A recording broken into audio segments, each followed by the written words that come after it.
7ஆம் மாதம் கொண்டாடப்பட்ட ஒரு பண்டிகை. இஸ்ரவேலின் ஜனங்கள், யூத ஜனங்கள் கொண்டாடின, அவர்கள் பின்பற்றி வந்த மாதங்களிலே 7ஆம் மாதம் திஸ்ரி அப்படின்ற அந்த மாதம், அந்த மாதத்திற்கு அவங்க வைத்த பெயர் திஸ்ரி.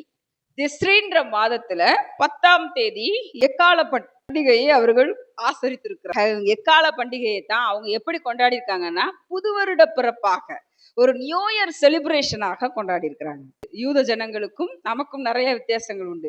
நாம எப்பயுமே ஜனவரி 1ஆம் தேதி, அதாவது நியூ இயர் அப்படின்றத புது வருஷ பிறப்புல தான் நம்ம கொண்டாடுவோம். ஆனா இவங்க 7ஆம் மாதத்துல தான் புது வருஷமே அவங்க ஆரம்பிச்சதாக கொண்டாடுவாங்களாம். ஏன்னா நமக்கு நல்லா தெரியும், 7ன்றது பரிபூரணம் அப்படின்னு சொல்லி. அந்த பரிபூரணத்தின் ஆண்டுல தான் அவங்க என்ன செய்யறாங்க, இந்த எக்கால பண்டிகையை கொண்டாடுறாங்க. அதனாலதான் இது அவங்களுக்கு ஒரு பெயரோடு, ரோஸ் அஷானா அப்படின்ற ஒரு பெயரோடு இந்த பண்டிகையை ஆசரித்தார்கள். ஏன்னா இது அவங்களுக்கு புது வருட பிறப்பாக ஆசரிக்கப்பட்ட ஒரு பண்டிகை, ஒரு எக்கால பண்டிகை அப்படின்றது. ரோஸ் அஷானா அப்படின்றது எபிரேய பாஷையில அவங்க சொல்லப்பட்ட வார்த்தை. இந்த எக்காலம் எப்பெல்லாம் ஊதப்பட்டுச்சு அப்படின்றது நமக்கு கொஞ்சம் தெரியும். எப்ப அந்த இஸ்ரவேலின் ஜனங்கள் யாத்திரையாக வந்திருந்தார்கள் இல்லையா, அப்படி வர்றப்ப அவங்களுக்கு எப்பெல்லாம் அவங்க வந்து ஒன்று கூடணுமோ, அவங்க ஒன்று கூடி ஆராதிக்கணும் அப்படின்னு அவங்க எப்பெல்லாம் யோசிக்கிறாங்களோ, அப்பெல்லாம் என்ன பண்ணாங்க, இந்த எக்காலத்தை ஊதுவாங்க. அப்படி எக்காலம் ஊதப்படும் பொழுது அவங்க எல்லாரும் ஒன்று கூடி ஆசரிப்பாங்க. அது மாதிரி அவங்க எப்ப இன்னொரு விஷயத்துல எப்ப எக்காலம் ஊதுவாங்க, அதாவது போர் ஆரம்பிச்சிருச்சு, இப்ப எல்லாரும் போரிடுறதுக்கு வாங்க, இப்ப நம்ம போரிட போகிறோம் அப்படின்னு சொல்றது போல அதை சொல்லும் வண்ணமாக அவங்க என்ன செஞ்சாங்க, எக்காலம் ஊதுனாங்க. இன்னொன்னு, யுத்தத்திற்கு புறப்படும் போதும் சரி, இன்னொன்னு ஜனங்கள் ஒன்று கூடி வரும் பொழுதும் சரி, இந்த எக்காலம் ஊதப்பட்டது.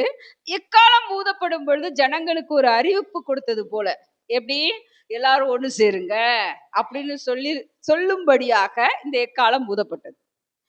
ஆனா இந்த எக்காலம் ஒரு 100 முறையாவது அவங்க தொனிப்பார்களாம். எல்லாரும் ஒன்னா சேர்ந்து இருக்கிறப்ப பரிசுத்தவான்கள், அதாவது பரிசேயர்கள், அவங்க என்ன செய்வாங்களா, அந்த எக்காலம் ஊதுகிறப்ப 100 முறை தொனிப்பார்களாம்.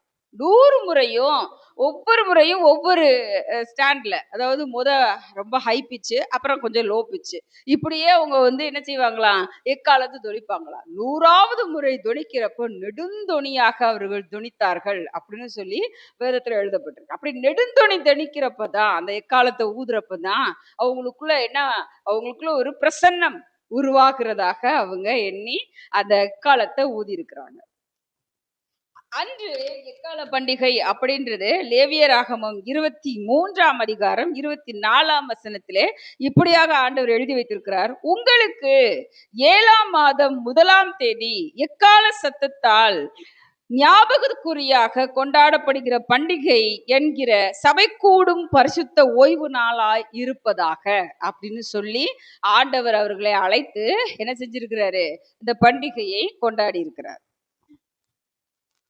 இந்த யூதர்கள் என்ன செய்வாங்க அப்படின்னா, நாம வந்து சூரியனை பார்த்து, அதாவது இங்க உள்ள இந்திய ஜனங்கள் என்ன செய்வாங்கன்னா, சூரியனை பார்த்து தான் அவங்க வந்து நாள் காட்டி, அதாவது இன்னைக்கு என்ன நாள் அப்படின்றத பார்க்கிறது.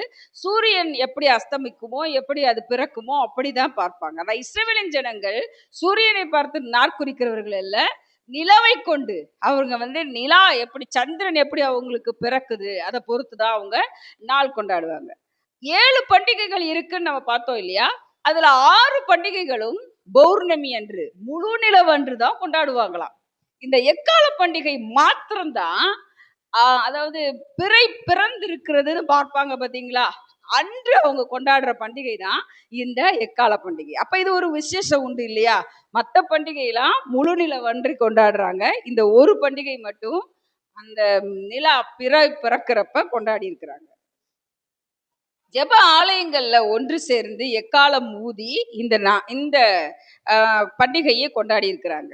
இன்று இப்பொழுது புதிய ஏற்பாட்டின் காலத்தில் 1 தெசலோனிக்கேயர் 4ஆம் அதிகாரம் 16ஆம் வசனத்திலே எழுதப்பட்டிருக்கிறபடி, ஏனெனில் கர்த்தர் தாமே ஆரவாரத்தோடும் பிரதான தூதனுடைய சத்தத்தோடும் தேவ எக்காலத்தோடும் வானத்திலிருந்து இறங்கி வருவார்.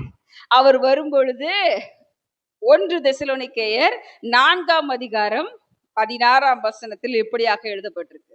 17ஆம் வசனத்திலும் கூட ஆண்டவர் சொல்றாரு, அப்படி எக்காளம் ஊதி அவர் நடுவானில் வரும் பொழுது முதலாவது இறந்தவர்கள் எழுந்து அவரிடத்துல சேருவாங்க. பிறகு உயிரோடு இருக்கிற நாமும் முகமுகமாய் தேவனை தரிசித்து அவரோடு இருந்து நித்திய நித்திய காலமாக அவரோடு ஆட்சியிலே இருப்போம்னு சொல்லி வேதத்துல எழுதப்பட்டிருக்கு. இந்த எக்காலம் அப்படிப்பட்ட ஒரு உன்னதமான துணி. அந்த எக்காலம் ஊதும் பொழுது இயேசு கிறிஸ்து வருகிறார் அப்படின்ற ஒரு நிச்சயம் ஏற்படுகிறது. அதனாலதான் இப்பயும் கூட சில ஆலயங்கள்ல அவங்க என்ன செய்வாங்க அப்படின்னா, ஆராதனை முடிவு நேரத்துல அவங்க எக்கால துணி ஊதுறது இப்பவும் சில ஆலயங்கள்ல உள்ள வழக்கத்துல உண்டு.